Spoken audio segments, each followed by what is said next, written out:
Welcome, everyone, to another episode of Revolution Recap. We are 2 weeks in, and the Revolution have been busy this offseason, bringing in 3 new players, as well as re-signing 1 player from free agency. Goalkeeper Earl Edwards Jr., defender Christian Maflia, midfielder Wilfred Kaptoum have all signed with the Revolution in this past week, and Tommy McNamara has re-signed with the team as well. I'm Greg Johnstone. Joining me today, as usual, is Sean Donahue. Sean, how's it going? Good. I think just like a week or so ago, we were hearing everybody complain about the lack of noise coming out of the Revolution. There's a few people complaining about that, and now we've got 2 re-signings and 2 new signings. So our 3 new signings, I should say. So glad we have a podcast worth of stuff to talk about. Yeah, and we predicted a few weeks ago that we'd have some signings to talk about, or a big signing to talk about before the end of the new year. I don't know if we've gotten our big signing yet. I'm not sure if we're waiting for the international transfer window to open up, but the Revs have certainly been adding some depth and have been shoring up this team so far. So it's been an exciting start of the offseason. And also joining us today is Chris Valukas of Revs Revolt. Chris, how are you? Doing good. Getting through the holiday season. We're almost at the end of it. We're almost into the new year. And I'm just looking to talk more Revs and see where this offseason is taking us. I guess we should make it official and let everyone know, all of our listeners. You may have noticed Chris has been joining us more and more recently, and we've made an acquisition for the 2021 season, and Chris is coming on as a third host to kind of help us with some hosting duties. There are some weeks that Sean and I have been unavailable, and we've been enjoying having Chris on the podcast, and Chris has been kind enough to say that he'll fill in on weeks that we are not around. So you'll be hearing Chris more and more into this the podcast into 2021, and we're really glad to have him. So just wanted to, some housekeeping notes. Welcome to the podcast officially, Chris. Thank you so much. I'm so looking forward to it, and hopefully I don't get too comfortable here, right? We'll make sure you're always on edge. Well, let's get right to it. And Chris, I'll throw you into the fire here. A lot of people want to know about these 2 new, particularly the 2 international signings, Christian Mafla and Wilfred Kaptoum. James Downing says obviously he wants to get the experts' opinions on old glass legs, which is apparently Christian Mafla's old nickname from the former supporters group at Nacional, his former team in South America. And he also wants to know our opinion on Kaptoum. So, Chris, I'll give you a first crack at the bat. What do you think of these new 2 signings? I'll start off with, Mr. Old Glass Legs himself and say it's a bit of a head scratcher. Only because when you look at the team, left back hasn't been the best position, I guess, but it hasn't been the biggest position of need for us. And then we have Alexander Büttner, and of course there's rumors that we'll get to later on in the pod as well. We currently have Alexander Büttner, so unless there's something else happening with that situation, I'm not really sure why we're going out to use another international spot at that position. Fullbacks is definitely a position that you need to fill with an experienced player, with a skilled player. Such as a Mafla. He looks like he would do quite the serviceable job as far as MLS talents go. I'm excited to see what he's going to bring to the team. I'm just a bit confused as to what this means for Büttner, what this means for the rest of the left side overall. I'm definitely concerned with his injury history, and then, going over to Kaptoum as well. He also has a bit of an injury history, and I think he's only 24 years old, and he's... I forget what the number was, but there was quite a few injuries, and I'm sure Sean has much more specific details on this ready to go. But the injuries worry me for both of these signings as well. But Kaptoum actually really excites me to see what he can bring for us in the midfield. He likes to attack. He likes to provide the ball to your playmakers, and that's something that we've lacked a lot of. And I'm still waiting on some more height in this midfield, but I'm excited overall. Yeah, honestly, Chris pretty much nailed it for me and my thoughts on these 2 guys. With Mafla, it doesn't make sense to me unless Büttner is going somewhere else. I think DeJuan Jones is a more than serviceable left back, and Büttner certainly, if he's going to be on the roster as a TAM left back, should be your regular starter. So my assumption is that Büttner is probably going away. It just doesn't. I know you can trade for international roster spots, but it doesn't make sense to me to have 2 international spots be spent on left back in particular. It's just a weird spot to do that. And the argument to keep Büttner when you have Mafla is that Mafla has a not a great injury history. You mentioned the nickname Old Glass Legs. That's not a great nickname to have. as a 27-year-old player. And, that would be the argument to keep Buchner. But if you're signing Mafla, I think you have to be confident that he's going to stay healthy, because I don't know why else you make the signing of a, injury-prone left back. Buchner's a guy that's had, his share of injuries. He had COVID. You don't know what his health is going to be going into the season. I don't know if a platoon of 2 injury-prone left backs is the best use of resources. So my assumption is that Buchner, we might talk about those rumors more, is probably on the way out. And it's going to be Mafla with DeJuan Jones backing him up, or DeJuan Jones competing for that right back spot with Brandon Bye and perhaps Tajon Buchanan. I like what I see in limited highlights from Mafla. It's hard to draw too much of a conclusion from that. But, if he stays healthy, I think he can be a good player for the Revs. But there's obviously a lot of injury concern. And, whether it's perception or truth, studies have shown that playing on turf maybe doesn't lead to more injuries. But there's definitely the perception out there that, guys with knee injuries and guys with various injuries, it's worse for them to play on turf. So we'll see what happens. But that's my concern with Mafla. And then my concern with Kaptoum is similar. He does have a lengthy injury history for a guy that's just 24. Before he left Barcelona, he was out 5 months with a serious knee injury. You go through the transfer market data, there are multiple, in 2014, 2015, he missed 32 games due to injury. 2016, 2017, they list him as a meniscal injury that cost him 23 games. And then he had various injuries with Betis after that, where he missed 6 games, 3 games, 9 games. So that's a little bit worrying, too, for a guy as young as him. On the flip side, he has got an amazing pedigree. He went through Barcelona's youth system. That's huge. He played in La Liga for, he didn't get any minutes for Barcelona, but he got minutes for Betis. So I think there's a potential that he could be a great player for this Revolution team, and he could be that guy that kind of links the defense to Carles Gil into the midfield. And the Revolution could use that kind of player in a number 8. But I also very much share Chris's concern that you continue to have a lack of height in the Revolution midfield. And if you're playing, Kaptoum with Scott Caldwell behind Carles Gil, that's a very, very small midfield, very undersized. With Polster, you have a little bit more height. I think he's 6 feet, I believe. But, even then, it's not great. And I guess my concern here is that I like the Kaptoum signing. I think the bigger influential signing would be a real dominant number 6 rather than an 8. And I still think the Revolution would be well served to improve that number 6 position, because I'm not sold that Polster and Kaptoum is going to be good enough for the Revolution as their 2 central midfielders. I think Kaptoum could be a great signing for the Revolution, but I guess it's more that I'm not sold that him paired with Polster or him paired with Scott Caldwell is the answer. So I still think, even with this signing, a number 6 is kind of an important position for the Revolution. They made it work last year with who they had, but to go to that next level, that's still a position of focus and a position of need for me, even with this signing. We got a question from Mike Kennedy, too, and I think this will kind of lead into, you've kind of answered this already, but Mike Kennedy says, is Cap the central midfielder we need based on what you guys have seen or researched about him? Sean, it seems like you're leaning no. It seems like you kind of like this signing, and I think there is a lot of upside with this signing. It's a 24-year-old. He played with the Barcelona youth system. It's a free transfer. I think a lot of people are skimming over that there's no transfer fee attached whatsoever. Really, this is a low-risk signing overall. It's a 24-year-old with as you say, a great youth resume, so to speak, and seems like he could certainly play for a low to mid-tier La Liga team. So there is a lot of low risk here, and I think that in terms of value signings, this is a guy that if he turns his career around, if he's able to stay healthy for a few years, you're going to be able to sell him for a pretty good fee. But in terms of the 2021 squad, a lot of people are wondering if this is a good enough signing. And it seems like, Sean, it's fair to say that this isn't exactly what you were hoping for. So I look at this signing as an upgrade over a Kellen Rowe, over a Tommy McNamara, over a Diego Fagundes, over the guys that you'd put out there next to a Polster or a Scott Caldwell in a game where you're hoping to have more of the possession, where you're kind of trying to play on the front foot. And you're focusing more on the possession and pushing forward that way than in a game where you're going to go into on a counterattack. And maybe he's skilled enough where he can play that role in either of those situations. But right now I'm looking at him as kind of that guy, which is great. And I think the Revolution could use that. I do think it's a position the Revolution, could upgrade in, and he could be that upgrade. But I think more importantly for the Revolution is to get that dominant number 6, that guy that can break up plays and win balls in the air, especially if they're going to continue to have fullbacks that push forward as much as the Revolution do. And, I think we got a question later on about the kind of the lack of wingers on the Revolution roster. If the Revolution are going to rely on their fullbacks for width going forward, I think it's even more important to have, a really dominant number 6.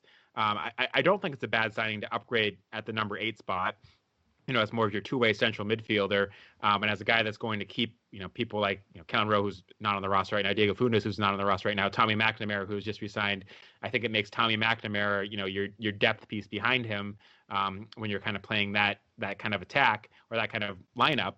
But I think the number 6 position is the one that, to me, the Revolution could have more of an impact if they, upgraded there. With that said, having a guy that can really help as a number 8 in transition from offense to defense, I think could make a big difference. So I'm not saying it's a bad signing. I'm not saying it doesn't help the Rev. I think it does. I think it just doesn't solve the central midfield issue for me completely. I still think they need a taller, more dominant number 6 to really complete this midfield. Chris, anything to add? I just want to point out too, with the signing of Tommy McNamara, I think that section of the field might be all set for now between Kaptoum and McNamara as kind of your 8s. You have Polster, Caicedo, and then Scott Caldwell as your 6s. And Scott Caldwell, I guess, could also be an 8. But Chris, I'll hop over to you in terms of Mike Kennedy's question. Do you think Kaptoum is a central midfielder? Is this the guy that the Revs need? It's a bit of a loaded question. I mean, I don't know what we're going to be getting, what sort of style this team is actually going to want to play. Are we going to be like establishing the New England tiki-taka? Is that what we want to do? We've got Carlos Gil and Kaptoum now running the midfield. Are they going to be playing off each other? I like the idea of it. I like where this could go, but I was a little bit confused because that's not the position of need, again, that we really thought that we'd be going for. Everyone's looking, maybe left wing, maybe defensive midfield. Kaptoum is not that guy. So I was a little bit thrown off by getting a number 6 to come in as, the biggest signing of the offseason so far, I would say. But it is, to your point, Greg, it's very low risk and potentially high reward. And I believe that one of the other clubs that Kaptoum played for over in Spain, is it Real Betis? I'm so bad at saying the team names over there. That was his most recent team, by the way. He most recently played for Real Betis, yes. Yes. Thank you very much for confirming. So one of the coaches, or maybe one of the pundits over there, somebody over there that was recently interviewed, was exactly saying the same type of thing, where he has a very low risk, high reward type of signing for us to make. And everyone seems to be saying, from Spain, that it's a good move for us to make. So there seems to be some glimmers of hope in that. I think it's just a matter of, can he stay healthy? And will he have time to develop chemistry with this team? Yeah, and I think, too, you look at the signings that Bruce Arena made last season with Kellen Rowe. I think he kind of thought Kellen Rowe would be kind of that 8, that, creative kind of central midfielder who could link to Bow and Heel, and that didn't really work out as well as planned. He tried forcing Diego Fagundes into that role. I think Kaptoum is kind of the guy that Bruce Arena sees as fitting into that number 8 slot pretty comfortably, and I think that 8 slot has improved pretty well. But as you guys have said, do we need some height in the midfield? Do we need a solid number 6? I think there's some reasonable questions about that, and I'm not sure if we're getting another central midfielder, because I think center back is still a problem, and I think left wing is another area that might need a little bit more focus and a little bit more attention. So I'm not sure if we're getting another third signing in the central midfield, or if maybe a Kellen Rowe comes back. But for right now, I think Kaptoum is a great signing. Is it the right signing? It'll be tough to see. Just one more quick point on Kaptoum too, is I'm just looking at it as kind of his who scored stats, and they're limited stats because he didn't play too many league games at either Barcelona or Betis. But like looking back at 2018, 2019 in the Segunda Liga, where he had he appeared in 10 games, 9 of which were starts. I do find it kind of interesting that he only averaged 32.3 passes per game, and again, those are 9 of 10 appearances were starts. It's a pretty low number. I can't lie and say I was watching a lot of Betis games to know how they were playing, whether they were playing more of a counter-attacking game, but it doesn't strike me as a guy that's going to step in and all of a sudden change the Revolution offense into being a much more possession-oriented game when he was only getting that few touches on the ball over there. And again, I don't know what their style is, but it implies that they were not either weren't a very good possession team, or he wasn't getting on the ball a lot when they were in possession. So that to me is a slightly troubling sign for those that think that him coming in is going to kind of change the Revolution offense to being a much more possession-oriented, tiki-taka style offense. Speaking of style of play, we did get a couple of questions based on this signing. Mike Kennedy says, does Bruce change the style to suit more of a possession-oriented style, given Kaptoum's Barcelona roots. And David Sibilian says, he thinks that they will be playing in kind of a Spanish possession style offense, and he thinks Gil and Kaptoum will be a good kind of connection. He also notes that you need 3 players for kind of that triangle to be effective. Who's going to be that third midfield that has the first touch and vision to kind of complete that kind of triangle for possession? So Sean, it's kind of a 2-part question. Do you think that Bruce is changing to a more possession-oriented style? And if so, do the Revs have the pieces in place to play more of a possession-style game? I think we saw Bruce at times last year try to play more of a possession-style game, particularly when he brought in Lee Nguyen when the offense was stagnating and he tried to get the offense going. I think we saw a lot more of him trying to play a possession-oriented game that way. And I do think that when Bruce Arena has the players that he thinks are capable of playing that style, when he thinks that the Revolution are, a team that can play on the front foot when they're the superior roster, then we're going to see him do that more often. And maybe as he makes these signings, he's going to think that's the case more often. We obviously didn't see the Revolution play with a lot of possession in the playoffs. And I think that a lot of that was because they were the underdogs for a lot of those games. But it would not surprise me at all if, the style we saw them play when they got Lee Nguyen and when Lee Nguyen was starting, which was a much more possession-oriented style, is something we see a lot more of next season. And I do think these signings help that. I think, Mafla could potentially help that from the left back position as well. Having a lot better passers. So that's something that I think the Revolution we could see more of. And part of it too is because they've, gotten rid of guys like Christian Pania and Kekuta Mane and a lot of guys that are, and Diego Fagundes too, a lot of guys that play better on the counterattack than necessarily in possession. So yeah, I think next season we could see the Revolution try to play a lot more possession style soccer. But I don't think it's necessarily a shift from what we saw at times this season, because at times this season, Bruce Arena did have the Revolution, trying to play a possession style soccer and doing it successfully when Lee Nguyen was on the field. Yeah, absolutely. And just to kind of wrap up the talk about Kaptoum and Mafla, we did get one more question from Quite Revs. He says, love the Kaptoum signing, but maybe tell me why I should be concerned. And on the other side of the coin, I don't like the Mafla signing, but tell me why I should be more optimistic. So maybe we'll play a little bit of devil's advocate here, because I think we have some skepticisms of Mafla, and we're pretty positive on Kaptoum. Not 100%, but let's kind of flip the coin here and say what we don't like about the Kaptoum signing and what we do like about the Mafla signing. Chris, I'll start with you. Other side of the coin, what do you think of these 2 signings? Yeah, sure. Let's jump over to the Kaptoum side first. And where should you be concerned? I mean, he's still a young player, and the fact that he is now coming over to MLS where he's not able to make a career for himself in Spain, you have some questions that come up and say, like, is it going to be, is he going to have a similar type of career path to the likes of like a Juan Agudelo, who started in the U.S. and then wasn't able to really get it going overseas, kind of came back and then was very stagnant? Is it going to be that type of thing where he's going to run into all sorts of injuries? What sort of player are you actually going to get out of him? It's really hard to see, because he has not been able to stay healthy for long periods of time. He has not been able to establish that sort of chemistry. So there's a bit of an unknown. Yeah, he has a lot of talent, but there's a lot of people that have a lot of talent that doesn't translate to on the pitch.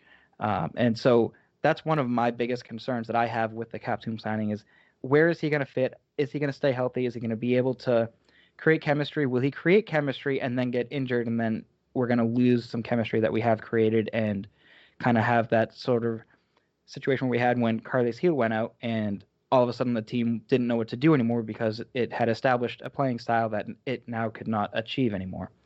And we don't have any depth behind Kaptoum as far as that playing style. And then on the other side of Mafla, why should you be more optimistic? So let's play, we'll play devil's advocate and saying that he's going to be the starter, and we're going to say, Alexander Büttner's not in the picture right now. What's Mafla going to give? He brings a lot of speed. He brings a tenacity to left back. He's almost like a Luis Caicedo in midfield, but playing left back type. He likes to advance the ball. He likes to bring it up. And these are attacking moves. Both of these pieces actually are very attacking. But with Mafla in particular, consider that he is a defender. Assuming he can stay healthy, we are looking for a player that's really going to push the ball up the field. And that's one thing that I'm actually very excited to see. Yeah, I think Chris brings up great points. The knock on Kaptoum is A, the injury history, and B, the fact that he doesn't have a lot of first team minutes. He's got a decent amount of starts in La Liga, but it's maybe a dozen. So you have to question durability for him. He hasn't played a full season at the first team level, anywhere. So is he going to be able to start day in and day out for the Revolution? And then you look at that injury history too. And, I think that's a fair concern. If he stays healthy for the Revolution, I think he can be a great player. But it's a fair concern to look at his injury history and look at the fact that, both for injury reasons and for quality reasons, he hasn't been able to be a regular starter for a team over any extended period of time. So, there is a risk there for sure. And then with Mafla, again, the best case scenario is he stays healthy. He takes over that left back spot. He's a guy that can probably add a lot more to the attack than maybe DeJuan Jones can from the left back spot. A left-footed player that can send in good left-footed crosses. Adam Buksa could really benefit from that. We saw that from Butner at times when he was healthy and when he was able to get forward. Mafla seems to have a bit more speed than Butner. So maybe he's got more of the speed of DeJuan Jones with the left foot crossing ability of Alexander Butner. This is your best case scenario, I think, is that he can cross it like Butner while having, closer to the wheels of DeJuan Jones to get up and down the flank. And if he stays healthy, I think that could be a great thing for the Revolution. And if they do go to more of a possession style, I think his skill set could fit that better than a DeJuan Jones or even better than an Alexander Butner. But again, with both of these guys, it's all about, can they stay healthy? Can they give you, 28, 30 something games. I don't know however many games the Revolution end up playing and next season with COVID and everything. Can he play most of those games for the Revolution and be your regular at left back? And can Kaptoum, be your regular at that number 8? And can Kaptoum be a player that can both play in possession and play in a kind of a counter-attacking style? And again, I think being part of, more of a mid-table, lower table at times, Real Betis team, not that he played that many minutes for them, but, that's a team that, wasn't always going to be on the front foot. When Betis is playing Barcelona, they're not going to see a lot of the ball. So I think that makes it so Kaptoum could play both sides of that. And that's kind of the hope with the Revolution, because the Revolution, even if they do switch to a possession style, are going to go up against, some of the better teams in the league and not going to be able to hold the ball, 55% of the time, 60% of the time. Yeah, I'm not going to repeat too much on Kaptoum because the downside to this is the injury risk. We've signed, an Xavier Kouassi-like type of player that we expect to kind of transform this midfield, but really it's just damaged goods. And I don't want to write off a 24-year-old as damaged goods, but it's hard to ignore the injury history here. It's also hard to kind of be optimistic about the Mafla signing because he also has had his own share of injuries. But with Mafla, I'm going to kind of take a different spin to this, which is if you look at the production Alexander Butner had last season, did we really get a lot out of Alexander Butner last year? He had 3 assists in, I think, 1,500 minutes of play. 1,250 minutes, not 1,500. But 17 games played, 15 games started, 1,251 minutes, 3 assists, 0 goals, 1 shot on goal. I don't think Alexander Butner was the signing that the Revs thought they were getting. I don't think he really, lived up to the potential as a TAM signing, which, he was expected to be really a transformational player. And really he had a pretty meh season. I would even go so far to say that, Edgar Castillo, who a lot of people crap on 2 seasons ago, had 5 assists. And I would argue Edgar Castillo was a significantly better player to the Revs offense than Alexander Butner was last offseason. So, could Mafla come in? If Butner is leaving, could Mafla come in and match the production that Alexander Butner had this season? I think he could. Mafla is 27 years old. Butner is on the wrong side of 30. You got to expect that Butner will kind of take a step back in 2021. I think this is just the Revs looking at Butner, saying we're not getting our money's worth. We can get the same amount of production from Mafla, who's going to cost probably half as much, if anything. And so if they are letting Butner go to Cyprus, which we'll get to in a second, is this an upgrade? No, but Mafla looks like he's someone who is, too good to be a backup, but you don't feel good enough to be a starter. And so I think Mafla is a, decent signing. I do think he is maybe a poor man's version of what you expect from Alexander Butner, but I don't think we necessarily got the production Butner was expected to give in 2020. And so I'm not thinking that this is too steep of a downgrade overall. With that being said, I have major concerns about his injuries and the fact that everyone on Twitter of his former team is pumped to see him go. I can't say, excites me very much either way. And I'll also throw this out there too, but the same reporter that reported the news that Mafla was coming to the Revolution, also said that Werder Bremen were interested in Mafla over the summer, this past summer in 2020.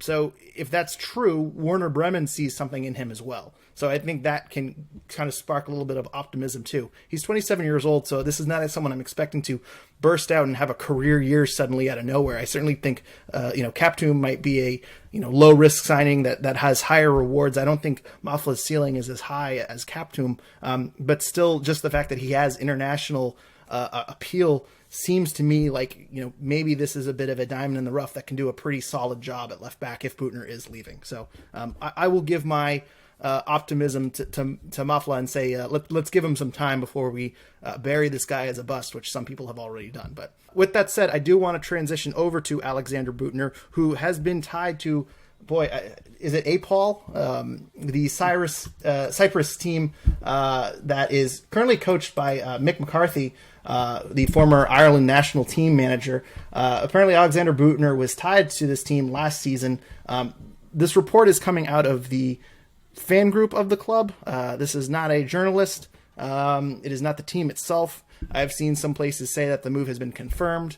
MLS Soccer has noted this is on their radar, but no journalist, to my knowledge, has reported this so far, so please take this with a grain of salt. But if Alexander Büttner is on the move, it certainly does make a lot of sense and adds a lot more context to this Christian Mafla signing, because, as Chris said, it doesn't really make a whole lot of sense to use two international spots on two injury-prone left backs. But with that being said, Sean, I'll start with you. Do you think letting Alexander Büttner go makes sense, and do you think the Revs are going to be getting any transfer fee for him?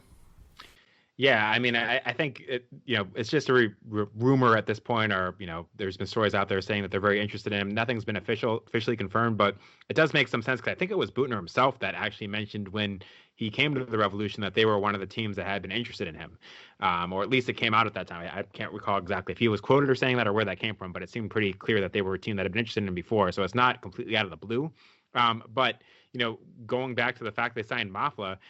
If you told me before they signed Mafla whether it made sense for the Revolution to let him go, the answer would have been no. But now if they signed Mafla, it makes complete sense, because, again, I don't know why you'd spend two international spots on two left backs when you have a serviceable left back in DeJuan Jones on the roster as well, who's done more than adequately there when called upon. So yeah, it makes a lot of sense to move on from Büttner. He's a TAM left back that has had injury issues for the Revolution. He wasn't available for the Revs in the playoffs. He got COVID and didn't get back in time, or I think he was out long enough where he could have potentially come back had things gone well, but he didn't. He wasn't available for any playoff games for the Revolution, and now they have another left back on the roster, so it makes a lot of sense to move on from him. And if they do move on from him, I don't see them getting much, if anything, in the way of a transfer fee.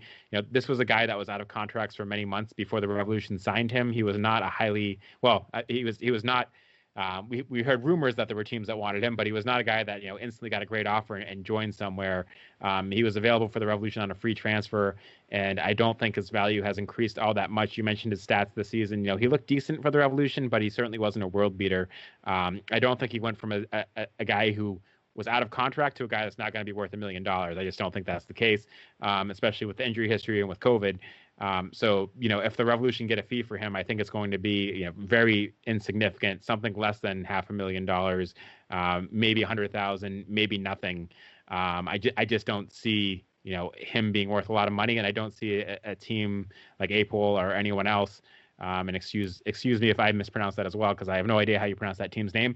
But I don't see a team like that, offering up a lot of money for a guy on the wrong side of 30 with his injury history. That was a free transfer a year ago. I think it's just unrealistic to expect a lot of money for Büttner at this point. And I think for the Revolution, they'd be more happy to get a TAM signing left back off the books, who, they may not be seeing as their starting left back this season regardless. For them, it's more about, getting rid of that salary off the books and having more flexibility to sign somebody for a position that's more useful to the Revs right now. And if I could jump in on that too, looking at transfer fees, nothing's been disclosed for the acquisition of Mafla, but it wasn't a free transfer. So not only did the Revs use up an international spot at left back again, we also paid a transfer fee to acquire this person too. Hopefully we can get some of that back if the rumors of Büttner going are true. But I totally agree with you, Sean, as far as what value might there actually be for him with him? I don't remember how many months it was that he was out, but I do recall that when the Revs signed him, it had been several months but like since the time that he was released previously, or out of contract, I should say. He wasn't released.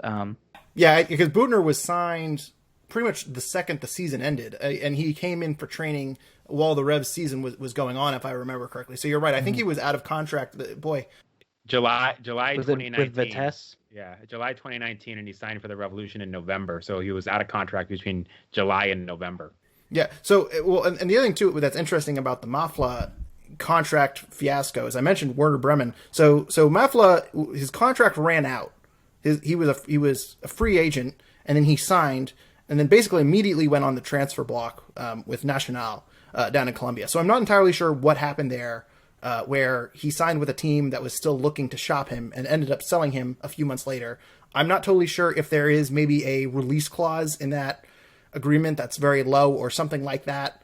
Maybe Mafla, came back at a low, salary or something like that, but had a low release clause or something like that. It was a very strange scenario. So I'm not totally sure what is going on there, but Chris brings up a very good point that this was not a free transfer like the Kaptoum signing. This is more like the Matt Polster acquisition, where there probably is some sort of fee involved, although I have not seen anything reported to date. So that'll be interesting too. But, it's worth pointing out, as John mentioned, Butner came in as a TAM signing. So if the Revs do, sell Alexander Butner, as a TAM signing who was a free transfer, his salary was probably pretty high. We're probably talking over $500,000 in salary. So I imagine whatever quote unquote fee the Revs gave up for Mafla, it's going to be balanced out by Alexander Butner. I cannot imagine Mafla was more than $500,000 in salary. So hopefully the math kind of works out and the Revs are saving a few dollars either way. But that is a very good point, Chris, that Mafla was not a free transfer. And so this is a little bit more risky than a Kaptoum signing. So I do want to get into another signing the Revs made, bring back a familiar face in Tommy McNamara. Chris, what'd you think of this signing? Do you agree with it? And we kind of talked about how, with the Kaptoum signing, McNamara is probably going to be playing a depth spot. Do you think that's the role for him? And do you agree with the signing? Yeah, I totally agree with the signing. And you hit the nail on the head. That's his role. I think, of course, he probably wants more of a starting role. I think everybody would aspire to want more of a starting role, but I think that McNamara, at least in an MLS system, performs best coming off the bench as some sort of super sub. He brings so much energy to the pitch, especially in 60th, 70th minute. You got tired legs on the field, and then you have Tommy McNamara running around, chopping people down. He's works so tirelessly out there, and especially when you see him out there with the fresh legs. I love seeing Tommy McNamara on the pitch. I know he doesn't always make the right decisions at the right times, but he puts in more of an effort than 90% of the players that you'll see on any team. And I'll take a player that has skill, that puts in the effort, that gets it right 90% of the time. I think he's a good depth piece. He made about $165,000 in 2019, so he's pretty cheap. And for a veteran like him, assuming the Revolution signed him at something in that ballpark, maybe he went up to 200,000. It makes a lot of sense to have him on there. We talked about Kaptoum's injury history. If Kaptoum goes down and they want to play more of an attacking style with a more of an attacking number 8 or a guy that can provide more going forward, I think Tommy McNamara is probably that guy. So it makes sense to me to re-sign him. With that said, I think the fact that they re-signed him and they signed Kaptoum doesn't leave room for Kellen Rowe to be re-signed. So I'd be surprised at this point if Kellen Rowe was on my list of guys that I thought might come back. Now Kellen Rowe is off of my list of guys that I thought might come back because I don't see the room for him now with these two signings. Although I think Kellen Rowe probably would have demanded more money than Tommy McNamara makes. So in that sense, it makes sense to me, this signing, and I think it's a good depth move for the Revolution going forward. Now, if the Revolution end up in a situation where he's their everyday starter somehow because Kaptoum gets injured and they decide to go that route, I like the signing a little bit less. But I look at the signing as a good depth signing. Yeah, and if you're trying to build a MLS Cup winner, you need good depth pieces, preferably domestic players that don't take an international spot, and preferably someone that doesn't take up a lot of salary cap space, and that's Tommy McNamara. He's a professional. You know what you're getting. It's a good signing. He played some pretty good shifts last year for the Revolution. At one point before the Lee Nguyen acquisition, Sean, I remember we talked about if Tommy McNamara could handle the 10 role. So, this is your kind of Swiss Army knife who kind of takes over this role that I think we thought Kellen Rowe would fit into at the beginning of last season. And I think it's a great signing overall for the Revolution. It does bring up one quick question, though, that I wanted to get to, which is that when the Revs did start this offseason, I think Bruce Arena said they were planning on bringing back 4 or 5 people. Sean, you're crossing Kellen Rowe off your list. There are a few other players that have been crossed off the list as well. Lee Nguyen this week signed with Ho Chi Minh City in Vietnam. Christian Pinilla has been linked to multiple teams in Ecuador, and I can't imagine he's coming back to the Revs regardless. Isaac Ankang has been tied to Johor in Malaysia, who's the best team in Malaysia, as I've learned this week, looking into their team. So he's been linked there, and I think he's expected to sign with them in the next few weeks. The Revs are running out of players to potentially re-sign, and apparently we're supposed to be getting 3 or 4 more re-signings. So, Sean, do you expect anyone else from the Revolution to, or any players that have left the Revolution to come back, or do you think it's just Tommy McNamara at this point? Yeah, I mean, I think you got to look at the center backs if you're looking for, if you're trying to drag somebody back and trying to put the pieces together. Again, we talked about De La Mea. Maybe he comes back for less money. He's not an international player. He's got a green card. So that wouldn't shock me. I don't know that I've heard any rumors about De La Mea going anywhere. So that's a possibility. Other than that, we were surprised before by Michael Mancienne coming back. Maybe he comes back again at even less money, and maybe he gets a green card. I don't think that makes any sense, but just throwing those out there, I don't see them bringing back Kellen Rowe. Like I said, I don't think Isaac Ankang, I don't think it was ever really realistic that he was going to come back. I think it's kind of unlikely at this point that Firmino comes back. I think if there was something going on there, that would have already happened. So at this point, it wouldn't surprise me if nobody else left on the team, left out of those guys that they didn't re-sign, comes back. But the most likely candidates now for me would be De La Mea. Yeah, I agree with the De La Mea point, and I would like to see him come back. We definitely need depth in the center back position. But another name that I haven't heard brought up yet that I would like to see come back is Kekuta Mane, unless he's gone somewhere else that I have not heard of. So correct me if I'm wrong, but I'm not finished with that experiment, and I'm not sure the Revs should be either. I liked the energy that he brought. I liked that he's a natural winger, and we are lacking wingers right now. I've said this before that I think Teal Bunbury is a nice piece to have, but I don't want him playing on the wing necessarily. So the Kekuta Mane project, I would love for him to come back. I'm not sure if that happens. I know we've also talked about this in the past as well, that he is going to come at a price probably more than what the Revs will want to pay for him. He might be able to get more elsewhere. But that's the only other player that I would throw into the ring. Yeah, De La Mea and Mane, I was going to mention Mane too. Someone pointed out that he did make a trip to Austin recently, so maybe he is talking with them. That's kind of speculation at this point, though. Kellen Rowe, I think, makes a lot of sense just from a sense, he's spent a lot of time of his career here, but I'm not sure where he fits in with this team. I don't think he'd get a whole lot of minutes here, and I'm sure someone would, give his phone a ring and try to give him some more minutes as well. So I can't imagine Kellen Rowe is on this list, and we've been surprised before about Michael Mancienne coming back, so I'd be shocked at this point if he got another phone call and the Revs brought him back for another year. But I don't know, the center back depth is lacking, and it seems like he's a very good locker room guy or something like that. So I would say De La Mea and Mane are the only 2 players that have the Revs cut or let go of or entered free agency that could be coming back. And again, it should be pointed that De La Mea is not technically a free agent. The Revs still have his rights. Do the Revs still have his rights after they go through the re-entry draft? Sean, do you know that? I think once you get through the re-entry draft, you're free to sign with anybody. I'd have to check because the rules have changed just this year from the new CBA. But I think if you go through the re-entry draft, if you don't opt out, I think you're free to sign anywhere after that, I think. I got halfway through that sentence and I realized I'm pretty confident it's wrong, and I'm pretty sure what you just said is right. So I think De La Mea is free to sign anywhere else too. But as you mentioned, Sean, he is not taking up an international spot. Him and Andrew Farrell, I think, were battling for that second spot throughout the season. So it'd make a lot of sense if Tony De La Mea comes back. But outside of Mane and De La Mea, I'm not sure if anyone else is coming back for the Revolution. And one person that definitely is not coming back for the Revolution is Jeff Caldwell, because the Revs signed a third goalkeeper. Much to my surprise and some other people's surprise, I assume because they listen to this podcast and they listen to me ramble on about senior roster spots for supplemental roster spots. But the Revolution signed Earl Edwards Jr., who is 28 years old, which means he will be occupying a senior roster spot. This means that the Revolution will have 3 goalkeepers on the senior roster between Brad Knighton, Matt Turner, and now Earl Edwards Jr. Chris, I'll go to you. I mean, I don't want to spend too much time on a third goalkeeper here, but any surprise in signing Earl Edwards Jr.? What do you think of the signing? And kind of the dark horse question, do you think this means anything for Matt Turner and or Brad Knighton? Yeah, at first I was definitely surprised. I figured we were going to go out and get a keeper.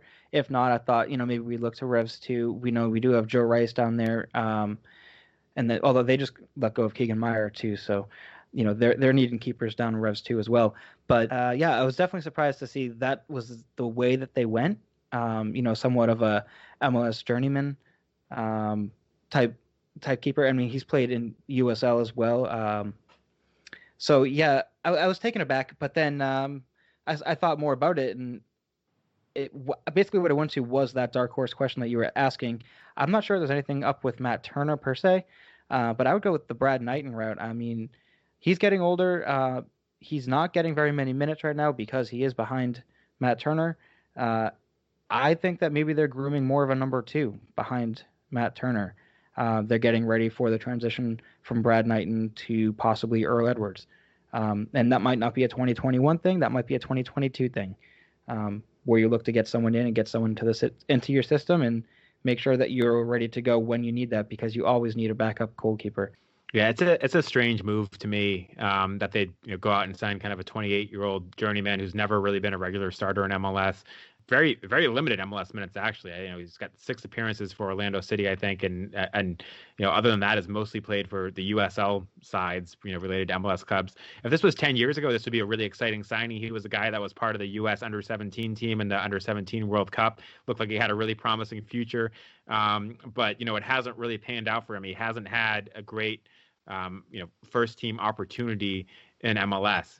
So I don't know if this means anything about Brad Knighton moving on. Maybe Brad Knighton's made clear that he's going to retire after the season, or there's some interest in trading him somewhere, closer to his hometown or something as he gets later in his career. I don't think it necessarily means anything about Matt Turner yet. I don't think, they know it at this point. And if it did mean something about Matt Turner, I'd be surprised that this would be the guy they turn to as his replacement, just given his, kind of lack of experience, given his age. So yeah, this move surprised me, but I'm still just under the assumption that it's going to be the Revolution's third string keeper. Maybe Bruce Arena's concerned during COVID. COVID's not over yet, and COVID's going to be a problem at least at the beginning of next season as well. So maybe there's concern that they want to have another experienced goalkeeper there to step up for the first team if people get sick, and they didn't have the faith in Jeff Caldwell. But yeah, this move came as a surprise to me, but I don't know what to read into it. It's just weird that they went out and got a 28-year-old with very limited first team appearances. It is a bit of an interesting signing, because I thought, holding the 24th spot in the Super Draft, you're really not going to get a whole lot of value out of that pick. So in my mind, what I kind of thought would happen is the Revs go into the draft, take the best keeper available, have him play the Jeff Caldwell role of third goalkeeper who's just kind of there on an emergency basis, or maybe you send him down to Revs 2 for a little bit. Third goalkeeper is not necessarily a spot you need to invest a whole lot of resources into. It's very unlikely you're going to get to a number 3 goalkeeper.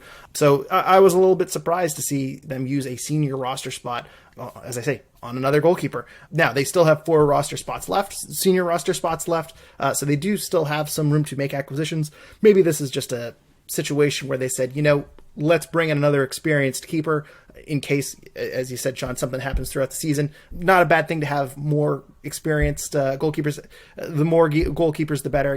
Maybe that's the logic here, but I thought it was a bit odd in the same way that using 2 international spots on injury-prone left backs, using 3 senior spots on goalkeepers was a bit shocking to me. So I kind of echo your sentiments here. With these signings, the Revs they probably end 2020, pending any signings over the next 3 to 4 days, with 22 of their 30 roster spots filled. That includes 16 of their 20 senior spots, 6 of the 10 supplemental roster spots, and 7 of the 8 international roster spots. And those include Alexander Büttner. If Büttner goes, it's 6 out of 8 international spots and 15 of 20 16 of 20 senior spots. So maybe a little bit more flexibility. If Büttner leaves, overall, on the whole, the Revs roster is taking shape at this point. So that leads us into our listener questions here, and we'll get right to the question that I think everyone wants to get into. Revolution Report says, do you think they will sign another starter? And he says most likely left winger.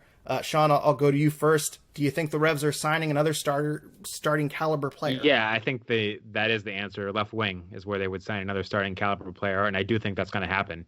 I think they see that as a whole, and I think that's a position that, Bruce Arena talked about wanting to help add to the attack, I believe, in the offseason. We haven't seen too much of that.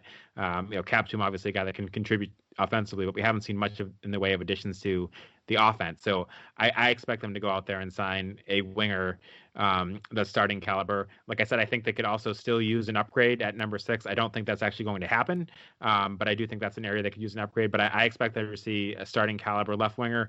I don't know that we're going to see any other starting caliber players beyond that. I do think that more depth is needed elsewhere. I don't think it'd be a bad idea to get a veteran right back to compete for a spot along with all the young guys that I mentioned earlier, although that might be too many numbers for there. But as far as starters, I think left wing, or potentially right wing with somebody else moving over to left wing is where that would come from. Yeah, there's not a whole lot of room for new starters on this spot or on this team, as far as I can see. And I have to go straight to left wing right there with you, Sean. And it doesn't make a whole lot of sense to go anywhere else at this moment. I mean, you're not gonna take out Gustavo Bo. You're not gonna take out Buxa or Heel. Those are your DPs or your main guys. And then we've seen, you alluded to right back, but it seems like a crowded house over there. Maybe you go for a second center back to pair with Henry Kessler, but that doesn't seem like a high priority item. I think Andrew Farrell's done fine there. I wouldn't mind seeing, I guess, another high profile center back coming in front. Left wing is still what it comes back to every single time when you go through the whole roster. Left wing is really where it's at, where you say, what can they bring in to add here? Because I've already said it once on this podcast. I've said it like 3 times in the other podcasts. It's just the Teal Bunbury left wing experiment doesn't seem to be creating a lot of attack. And so we really need something there. And I really hope that that's where they're looking. I still think Teal Bunbury is better as your backup striker to Buxa than he is as your starting left winger, 100%. Or, starting any winger. And throughout the playoffs, Teal Bunbury seemed a little bit invisible. Even though he was the Golden Boot winner, I think we saw in the playoffs, Teal Bunbury didn't make as much of an impact as we had hoped he would, kind of in that left winger role. I think maybe as a right winger, or as you said, a backup striker, that might be where Teal Bunbury is meant to be. And just to kind of tack on to the question of, do I think they'll sign another starter? They have 4 more senior roster spots. They have 1 more international roster spot.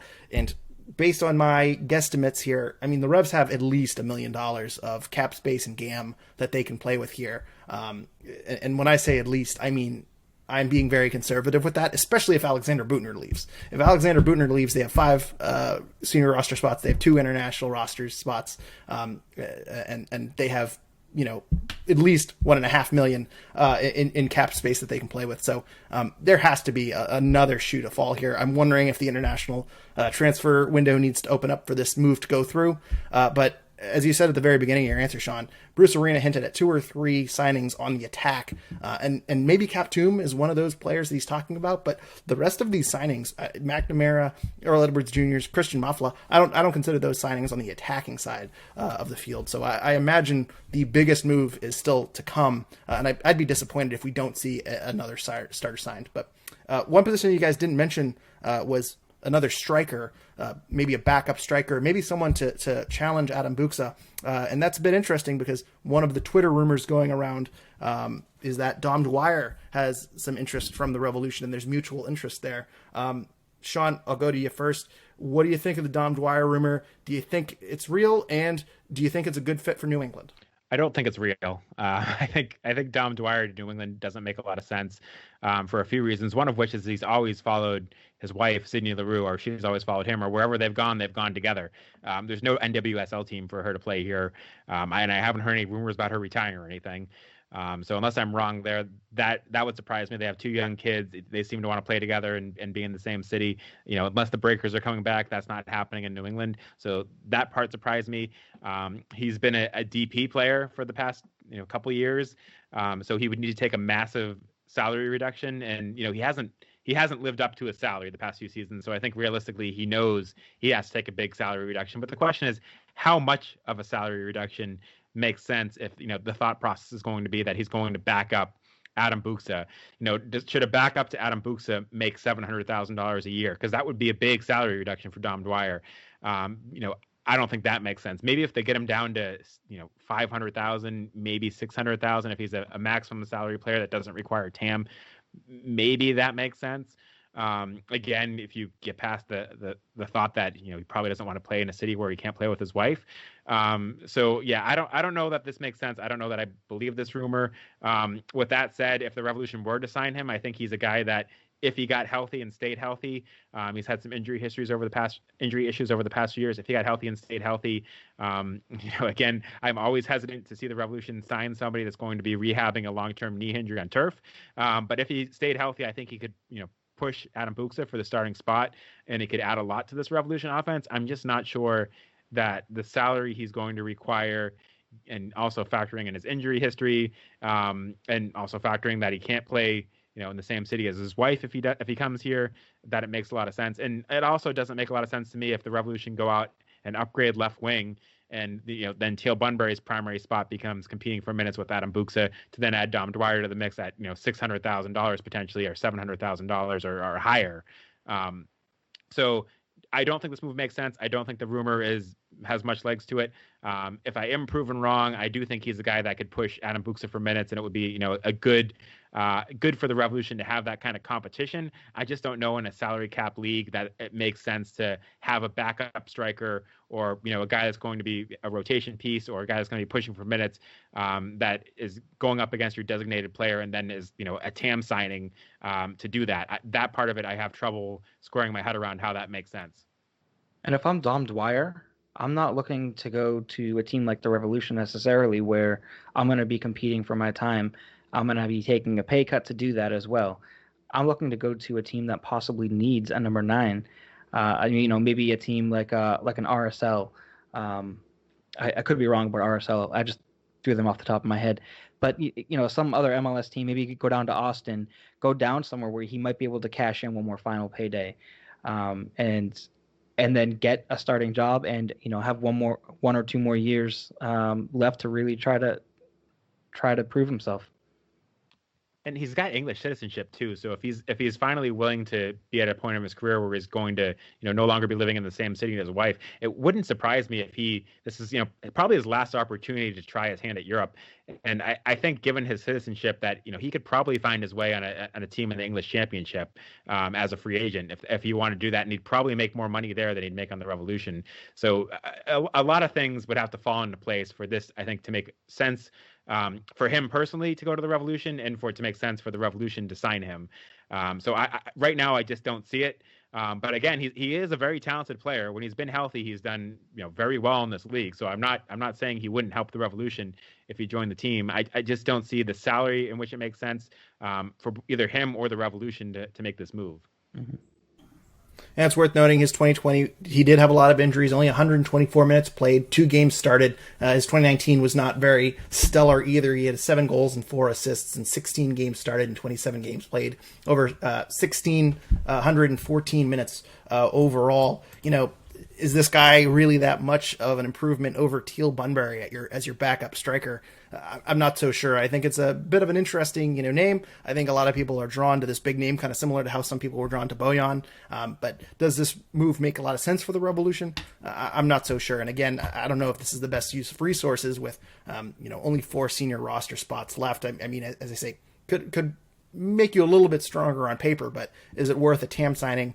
I'm not totally so sure. So the one interesting note to add here is that he did make his first appearance for the U.S. national team under Bruce Arena. So Bruce Arena was the guy that gave him his first cap.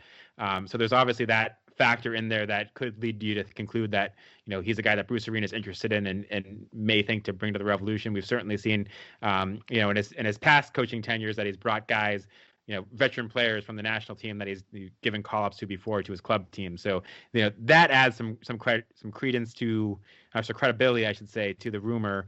But I still don't see it. Getting back to the listener questions here, TSB11 asks us, should we be reading into the absence of true wingers on this roster? Is Bruce signaling a formation switch, or should we be looking forward to seeing a bunch of players play out of position? We've obviously mentioned we need another winger, preferably a left winger in this team, and we expect one to come, but certainly I think the lack of true wingers is a bit concerning. Chris, do you think this signals a formation change? Do you think Bruce is up to something? Or do you think wingers are coming over the next few weeks? I think it's way too early to read into that. There would have to be some sort of wingers because we're still missing some pieces on the attack. Maybe we don't bring in wingers. I'm not really sure where else Bruce is looking to bring in players, where else, what other positions, what formations we could use where we have the players we have, where we're not bringing in any other wingers. I think that no matter what formation we roll out with, we're going to need to bring in somebody else, especially given the DPs that we have, because maybe Gustavo Bo can float out to the wing once in a while, but he's not a natural winger. Carles Gil is not a natural winger. Adam Buksa is not a natural winger. He's not even close to a winger. He's a guy that just hangs out at the top of the box.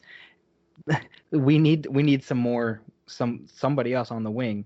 Maybe that means that Tajon Buchanan gets an expanded role in the attack. DeJuan Jones. Yeah, we have DeJuan Jones too. I'm not sure if he's ready to take on a full starting role with the Revs yet. Maybe he'll prove me wrong. I'd love for that to happen. But yeah, I'd say it's way too early to read into what formation we'll be rolling out. There's bound to be more signings coming in, and I definitely think that there's something else coming in the attack, whether it's a left winger or a right winger. Maybe we swap someone over to the left. Yeah, I agree with Chris. And, again, Tajon Buchanan was a really good right winger for the Revolution for a good chunk of last season before the playoffs came and they decided to move him to right back. So you have him that can play out there. At the same time, we have seen a Revolution team that at times has relied heavily on the fullbacks for their width and hasn't necessarily played with natural wingers, whether that was Carles Gil on the right with, Brandon Bai overlapping a couple seasons ago or in the playoffs this year with Tajon Buchanan overlapping. They relied more on the fullbacks than the wingers for or the midfielders for width. So, I wouldn't read anything into it yet. I expect the Revolution to go out and sign another winger, at least one more winger.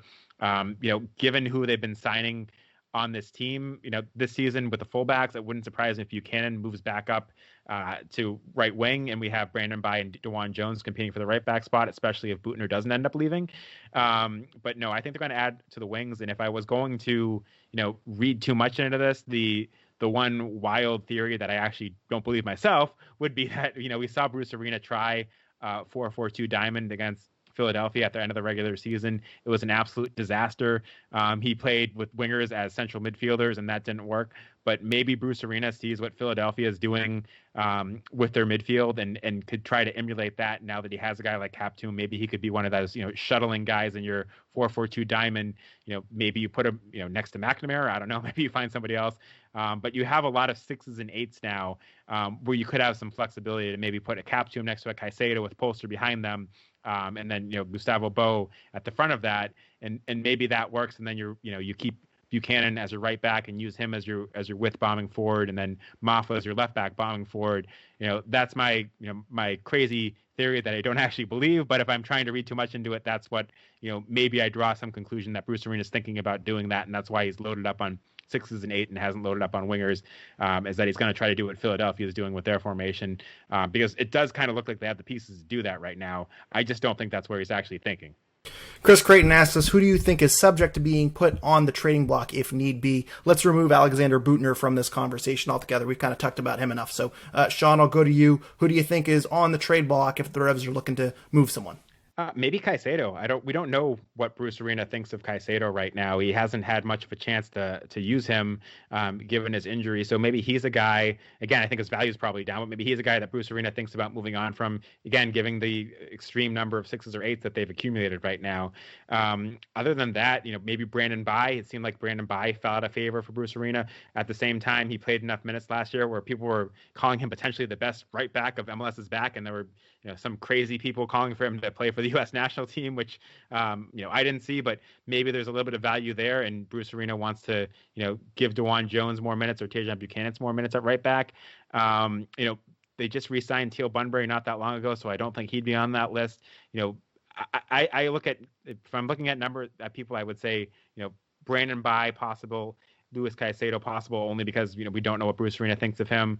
Other than that, I don't see many guys that could be on the trading block that would hold, you know, any level of value to even be worth moving on from.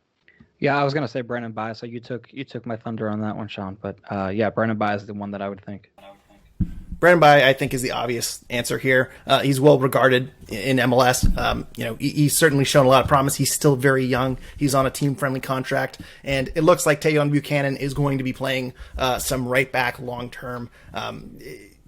I'm not totally 100% sold on that, but if the Revs are getting a left wing, you know, there's not a whole lot of minutes for Tajon Buchanan, and I think you want to keep him playing. So I think Tajon Buchanan might be your long-term right back if that's where you choose to develop him. The only other person I'll mention too is DeJuan Jones. DeJuan Jones is kind of in the same spot as Brandon Bye. What is his role? You know, if Alexander Butner leaves, you know, I think DeJuan Jones plays a similar role as he did last year. But if Butner doesn't leave, if Butner and Mafla have left back down, if Brandon Bye and Tajon Buchanan have right back down, where's DeJuan Jones fit? And I think he's too talented to not have a role. So Brandon Bye, DeJuan Jones, and Sean, I think that was a good call with Luis Caicedo as well, just because the Revs seem to be stocked up at 6s and 8s, and if they're looking to bring in another piece into the central midfield, Luis Caicedo, again, has a pretty good reputation throughout MLS. It would open up a senior spot. It would open up an international roster spot. I think there's a lot of positives to moving on from Caicedo if you don't have minutes for him. So there could also be a Brad Knighton move too. I guess I wouldn't hide that one, especially with the Earl Edwards signing. You never know who needs a good backup. One last thought on Brad Knighton too is it's worth remembering that Charlotte's coming into the league in 2022, and Brad Knighton's from North Carolina. So the Earl Edwards move could be thinking that, you know, Brad Knighton is going to be a free agent potentially after the season. I don't know what his contract condition was. Let's say it's a year. And Brad Knighton could be thinking this way too. He'll be a free agent after the season, and he's going to go and sign for what's essentially his hometown team that's coming into the league in 2022 and finish off his career there. That would make a lot of sense to me. So if that was the case, maybe Earl Edwards is not necessarily for this year as much as it is for next year. Look at that connection, Sean. I love it. That's a great point. Good job, Sean. Mocha says, if Butner leaves, then I actually like the Mafla signing, and I'm a fan of the Wilf signing also. If we sign an international left wing, left mid, and bring in another center back for depth, what is the ceiling for the Revolution next year? Chris, those seem to be the signings we want. What do you think is the Rev ceiling for that, if that happens? Yeah. Oh, first I want to start off by saying, calling him Wilf. Can we coin the phrase Lil Wilf? I don't know. I'm gonna go with that one for now because we had Big Wilf last season. So anyway, ceiling. I mean, even if we don't make those signings, I think the ceiling is still MLS Cup, right? It has to be. We were already, you know, one goal away, one post away from making it to MLS Cup. We almost beat the eventual MLS Cup champions. So yeah, I would have to say, only making the team better, your ceiling, it can't get any higher than the highest accolade that there is. I would have to stay with MLS Cup. I think expectations is maybe what people are wanting to hear more about. Expectations are definitely going to rise, and I think that we should definitely be an MLS Cup contender, you know, a top 4 team in the league, potentially, if we're making these signings that people are thinking are actually going to drop. Yeah, I still see them just a piece short from being a true contender. We saw what they could do last year, and I think they're capable of doing that again. And, you know, there's nothing to say when you get to the Eastern Conference Final, you're not going to make it to MLS Cup. You know, the Crew went on and did well in the final. But I don't know. I still see them a piece short of being a true contender. And I don't see their ceiling. You know, realistically, I think their ceiling is just short of winning an MLS Cup without one or more signings, which isn't a bad place to be. You know, it's still early in the off season, and I think there'd be more signings out there. But right now, that's what I'd say. And, you know, for their best case scenario to be realized too, they have to be healthy at the right time. The Revolution were healthy at the right time this year. They went into the playoffs with, you know, all their DPs finally healthy and hitting on all cylinders. And, you know, to hit that ceiling, they need that to happen again. James Downing says, curious on what signings around the league you guys find interesting. Also curious where you think Diego ends up. So this is a 2-part question here, 2 very different questions. Sean, has there been any signings in MLS that you've found pretty interesting? And do you have any predictions or thoughts on where Diego Fagundes ends up? Yeah, I mean, there's been a lot of, nothing in the league has been too shocking. I'm glad to see Chris Wondolowski returning for one more season. It would have been tough to see him go out with the career he's had with no fans watching him play. I haven't seen any move that's really struck me as a kind of a game changer. Nothing tells me that some other team in the league has moved themselves into contention that wasn't there already. So nothing's shocked me too much in this offseason. As for Diego Fagundez, it seems like based on his dad's tweet that there might be some good news coming soon. I don't know where he ends up, but we talked about this before. It wouldn't surprise me if he ended up on another MLS team on a contract not that much higher than what the Revolution were offering him, and it wouldn't surprise me if he ended up in Liga MX. Probably not for much more money either on a team there. I think he's a guy that's talented enough as a free agent to land on his feet somewhere, but I don't know that he's necessarily going to get the money that he was looking for. That's what I'm more curious to see than where he ends up is what his eventual salary ends up being. As far as MLS signings that I've found maybe shocking, I guess I'm going to look towards Bradley Wright Phillips going to Columbus, because that's a team that's already stacked offensively, and then you're going to go ahead and bring in a player like BWP that makes that attack even scarier over there. The Crew should be really happy about that move. I personally am not a big fan of bringing in Bradley Wright Phillips, but I know what he can do for a club. And I think that's pretty surprising to see, because you have to think that he's going to be very expensive. And for an MLS Cup winning team to go out and take on a salary of that player, that I found that a bit shocking. And then as far as Diego, I agree that I think he's going to stay somewhere in MLS. His family is here. He's established himself in the States. I don't see him necessarily wanting to travel abroad. I think that he would entertain the idea. Maybe if the money was there, he would take it. But I think that I would imagine that he stays somewhere in MLS. Honestly, the biggest kind of signing thing that has come out, or at least it seems like it's going to come out, is that Christian Pavone is not going to stay with the LA Galaxy, because they were a terrible team last year, and he's been, by far their best player. So for them to lose, it's weird to see the Galaxy be so bad, because they've been such a good team for so many years. I don't know what they're going to do next year to turn things around, because losing their best player is going to help things. I think you guys are missing the most interesting MLS transaction, maybe ever. This is total MLS in a nutshell. A guy, Joe Corona, gets selected in the expansion draft, and then 4 days later gets selected in the re-entry draft. Is the first ever former Austin player. Probably didn't even, meet everyone in the front office by the time Houston selected him. Went from LA to Austin to Houston. That's as MLS as it gets. So I got to give a shout out to that. I also got to give a shout out to the Columbus goalkeeper situation. If you remember, the Columbus Crew traded for Evan Bush in the half-day window at the beginning of the offseason. And then in the re-entry draft, they also selected another goalkeeper, Eric Dick. So that means in the past few weeks, the Columbus Crew have gotten both Dick and Bush. And that's worth noting. Last question here. Meat Sack Supporters says, does Bruce's coaching style no longer hold up in modern MLS, or are the haters just finding something to complain about after he led us to the conference final? Moving on from my comment, Chris, Bruce's coaching style, does he still have it? Yeah, he still has it. It's the haters, man, that especially on Twitter, they're going crazy. I don't know what it is. Maybe they're not finding enough to complain about, so they're just making things up. This team went from being coached by Brad Friedel in one of the worst seasons of our history to being taken over by Bruce Arena in the middle of the year last year to this year being in the Eastern Conference Finals. Yeah, Bruce still has it, and I think that the results can only, improve from here. Yeah, I'm with Chris. We've seen Bruce Arena make some questionable decisions at times. Every coach does, but he turned around a team that was terrible and got them to the Eastern Conference Final, really close to MLS Cup. And they were playing really, really well until that Columbus game. The Columbus game they didn't play well in, but until that Columbus game, they were playing really well in those playoffs. So yeah, Bruce Arena still has it. He's never been perfect, but he's the best coach MLS has ever seen, and he's going to make mistakes, and there are going to be things you can question him on. But I don't think there's anyone better to be coaching the Revolution right now. Yeah, and we're seeing progress since Brad Friedel was fired. And another thing, too, that I think a lot of people are getting upset about is that, the Revs aren't making a big splash and whatnot. But Bruce Arena goes out and gets the players. Bruce Arena is not here to rebuild. And in every transfer window, the first one he got Gustavo Bo. Second one he went out, he got Butner and Adam Buxa. This summer, I know a lot of people didn't think he had a lot of great moves, but he made a lot of really smart moves with what he could work with in a pandemic, with not a lot of resources.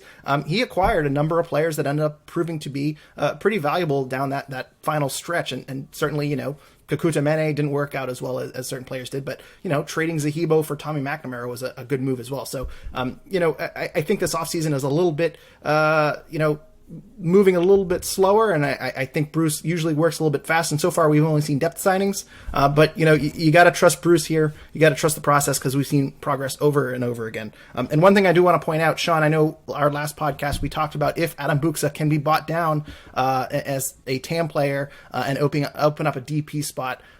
Just to let you guys know, it did a little bit of extra research, and unless the rules have changed from 2019, Adam Buksa cannot be bought down because his transfer fee does build into his salary, and that's according to a Athletic article by Paul Tenorio, who is the go-to reference for all things TAM, GAM, and MLS rules. So don't expect another designated player, because unless a rule change has been made that no one is aware of, then Adam Buksa is your third designated player, and TAM signings is what you can expect. Although, as I say, they have cap room, so they can still acquire a big splash. It's just not going to be another designated player level player. So with that, let's get into some other news real quick. Tajon Buchanan called into the Canadian national team camp for this January.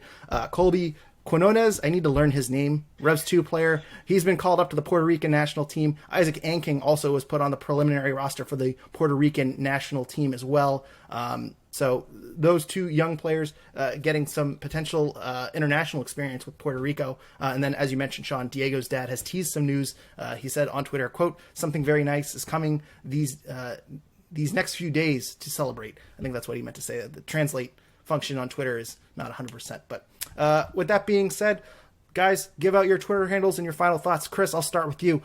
Yeah, my last thoughts really. Just a quick stat correction. Matt Polster is not 6 foot tall. He is 5'11" and a half. So you got that half inch off, Sean. I'm sorry. Girls on Tinder would notice that when they meet in person, she'd be like, "You're 5'11" and a half." Well, that's why I'm 5'7" and 3/4. So I totally understand that game. But yeah, so my final thoughts is really we're still looking at the midfield and seeing where is the height going to come from? What are we going to do with the area battles? Because Matt Polster is our tallest player in the midfield, and he's not even 6 foot tall. We've had 3 signings that are not goalkeeper this year so far, and each one of them has been a player that is 5'9". So that's my final thought. I'm going to stick on the height train until that gets taken care of. You can find me over on Twitter. We can talk about this all day at Revs Revolt, and yeah, come find me over there. And also follow the Revs Revolt YouTube channel. Chris also put up his latest video on player grades for the 2020 season. It's definitely worth a watch, so please check out his YouTube channel as well. Sean, where can people find you on Twitter, and what is your final thoughts on the day? Also, you need your 20 seconds of Tottenham talk here, so combine it all into one for us, please. Yeah, I'll skip the Tottenham talk. It's been a rough day with another blown early lead, but scoring in the first minute and then giving up in the 80-plus minute. But no, I'm on the same train with Chris on the height train. I think the Revolution are still lacking there. Cap, to me, mentioned is 5'9". Speaking of height corrections, I've seen him listed as 5'7" just about everywhere else except for the Revs website. So I want to know how tall he actually is. But no, the one thing I'm excited for right now is Tajon Buchanan playing for the Canadian national team. Canada has made some great strides with talent. And to see them hopefully in the future with Alphonso Davies, perhaps the best player in CONCACAF right now, and then Tajon Buchanan bombing down those wings, I think that could be really fun to watch. So I'm looking forward to seeing Buchanan out there for the Canadian national team and seeing what they can do. And hopefully in a future camp, seeing him and Alphonso Davies both bombing down the wings. You can find me at Sean L. Donahue on Twitter. Yeah, and I know you don't want to talk about Tottenham, but they stayed on pace with Liverpool today. Liverpool, not exactly on my nice list this holiday season. After I used them on all of my parlays today, because Liverpool hosting West Brom, that's as easy a win as humanly possible. I guess not.